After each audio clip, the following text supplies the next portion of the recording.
It's presidential, the outcome evidential. We strive for higher mental. This time, no accidental. We shine because we special.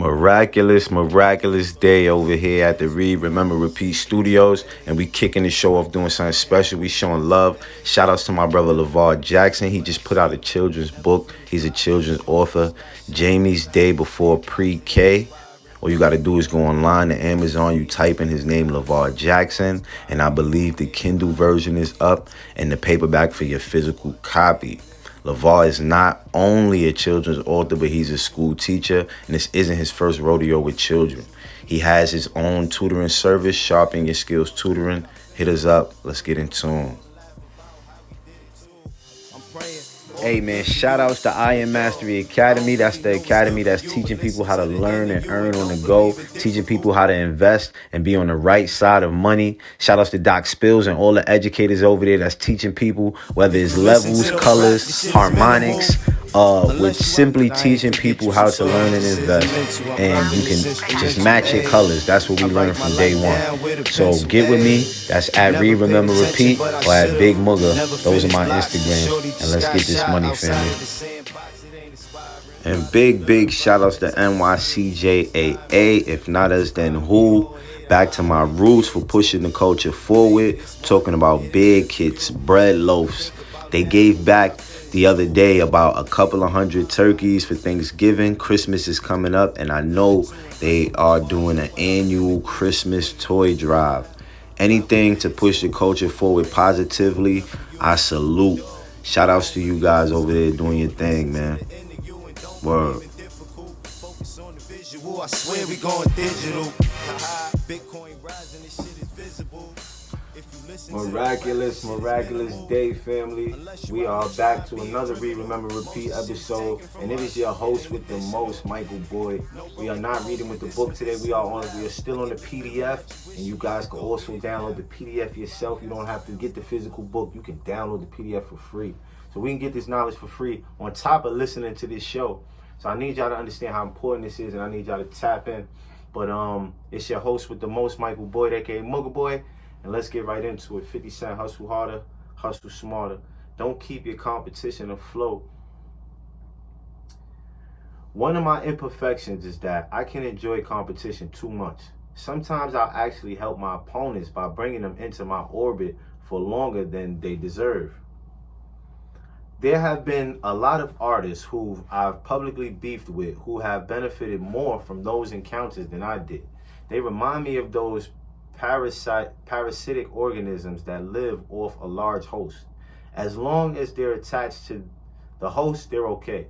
But as soon as the host moves away or they lose their grip, they die. That's how I view my relationship with artists like Ja Rule, Rick Ross, Jim Jones, French Montana, and the Lox. None of them ever came up with a long-term way to generate interest in themselves outside of getting into a war of words with me. They've all tried to branch out into different endeavors, but their primary function is to sell records. And they know that saying something to me keeps the record buying audience watching them. So they come at me. I understand why they do it. Everyone wants to stay relevant, but it's a flawed long-term plan. If all your shine comes from somebody else's son, what happens when the person moves away? Because once I get off them, it's like they don't even exist anymore. People will say, where the Lox at? Did they fall off the planet? That's what happened to all of those guys. Once I shifted my focus to film and television development, it was like their careers hit the block of ice that sank the Titanic. Without me as a foil, they were sunk. Gianni Versace once said, it's nice to have valid competition. It pushes you to do better. I agree with that. The problem is that when you engage with inconsequential competition, there are no wins for the more established party in that sort of battle. What I need to work on is being more disciplined at not taking the bait. Just the other day, Rick Ross tried to lure me back into an engagement saying that I'm not relevant to the culture anymore. It was easy to see what he was trying to do. He is the one who's irrelevant, so he needed to re-engage me to get the relevancy back. Even though I identified his strategy, I still threw a couple of light jabs his way. Nothing emotional, no real tension. I just pointed out that artists like him need to position themselves next to guys who have that momentum and try and survive off that. Just pointing out what should be obvious. I shouldn't have even give his comments that much consideration. I've got to do better at removing myself from competitions like that earlier. The longer I stay engaged, the longer they stay relevant. Why would I allow myself to be locked into a competition with Rick Ross? He's trying to sell records. I'm trying to sell TV shows and build networks. He wants to compete. We're playing two totally different games. Sometimes the right move is to disengage with competition that's inconsequential. In other situations, you've got to be very firm in establishing your dominance. A lot of people wonder why I went so hard on Tiara Marie on social media when she was a seemingly inconsequential opponent. Well, let me explain what happened and why. Tiara, a one-time singer and reality TV star, sued me for allegedly conspiring with her ex-boyfriend to put their sex tape on social media. I never did that. A judge saw what she was up to and not only dismissed her case, but also ordered her to pay $30,000 to cover the legal expenses. I incurred defending myself. In fact, as of today, the awards continue to increase. Tiara cried, broke, and all across social media, people were calling on me to forgive her debt. Aw, 50, she ain't got it. One person might say, oh, just let it go, because another would write, you don't need that 30 grand.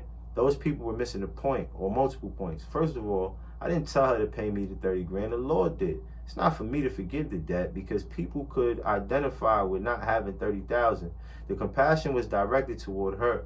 Even though she was the one who had done the wrong, she also wouldn't be giving me anything.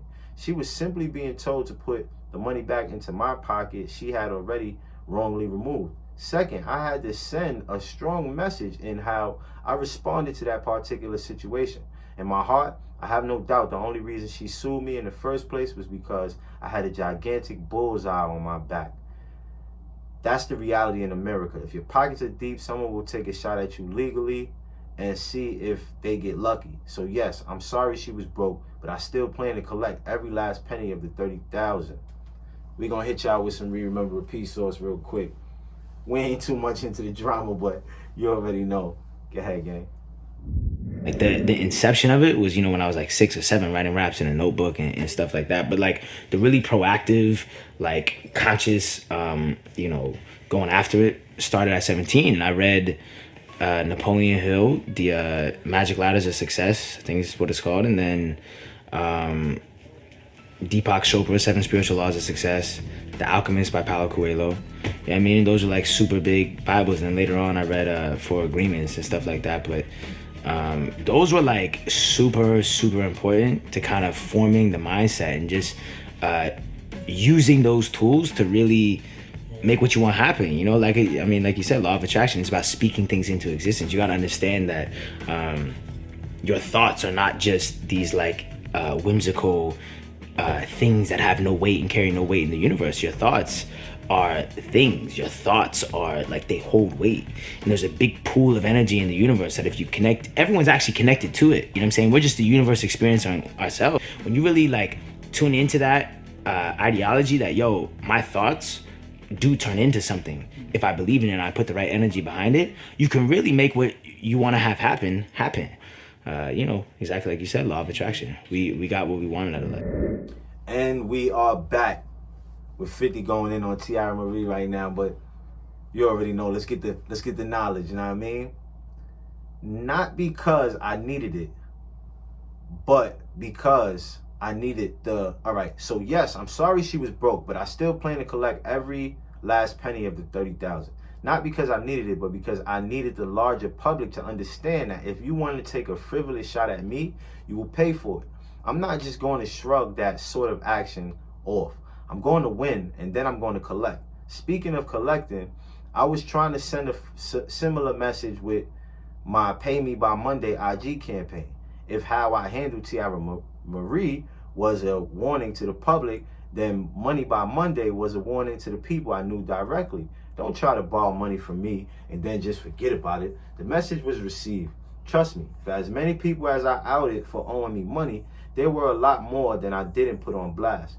But after they saw me outing Randall Emmett and comedian Jackie Long, they made sure they got on a private payment plan quick. What's interesting is that people didn't respond to me going after ran through the same way as when I went after Tiara. No, they loved that I had him so shook he was calling me Fafty in his text messages. They loved that he was begging me to take my foot off his neck. Why? Because everybody understands the feeling of being owed money by someone disrespectful, especially someone who has the money but still chooses not to pay you back. That's something we can all relate to. No matter who you are, there's probably someone out there who owes you some cash but doesn't seem to be in any rush to pay you back. They might give you a hug and a smile every time they see you and never even bring it up. Hell, they might even sit in your house with their feet up on your coffee table and act like they don't have a debt in the world.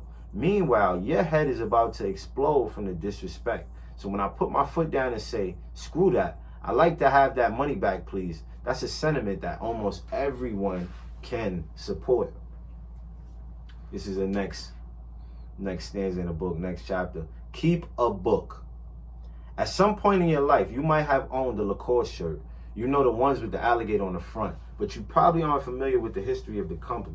Lacoste was founded in the 1930s by a French tennis player named René Lacoste. His nickname as a player was the Crocodile because he was so tenacious on the court. That's how the shirts got their insignia. Lacoste was an international tennis star by the time he launched his brand in the 30s.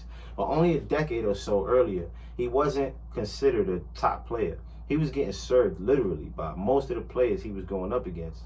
He decided he needed to come up with a new strategy to compete. He realized his best chance for an advantage would be to create a book on his opponents. Every time he went up against an opponent or observed one as a spectator, he would write an entry about the person in his book. He would list their strengths and their weaknesses. He would note their temperament and how they seemed to react to different scenarios.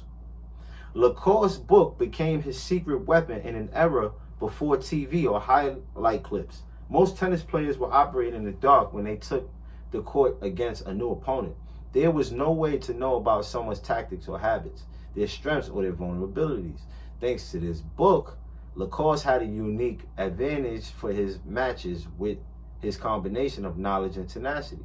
He went on to become one of the best players of his generation, winning 24 titles, including Wimbledon and the French Open. Today, Lacoste's technique of creating a book on opponents is the norm in sports. Almost every team, from Pop Warner football to Major League Baseball, keeps a book on their opponents. We might call those books scouting reports today, but it's fundamentally the same concept. It's keeping a record of your opponent's strengths and weaknesses so you can put that knowledge into practice if you ever meet them in competition. Books or scouting reports are now ubiquitous in sports, but they are barely utilized in other competitive situations. What's proved to be effective in baseball or football could work just as well in film, TV, fashion, marketing, etc. if you applied it the same way. Family, you already know that is the time of read, remember, repeat. Make sure you guys are reading on your own time, in between time. Any time is good, but you got to start now. And you already know your host with the most. I think about now when I finish too. I think about mind, body, and spiritual, like leaving something gone, you still feel it too. And writing these bars, And go to Amazon and get my new book, Grateful. Your boy is an author. What a time to be grateful, family. I don't really know what's good for you, and listen to the end of you, and don't believe in difficult. Focus on the visual, I swear.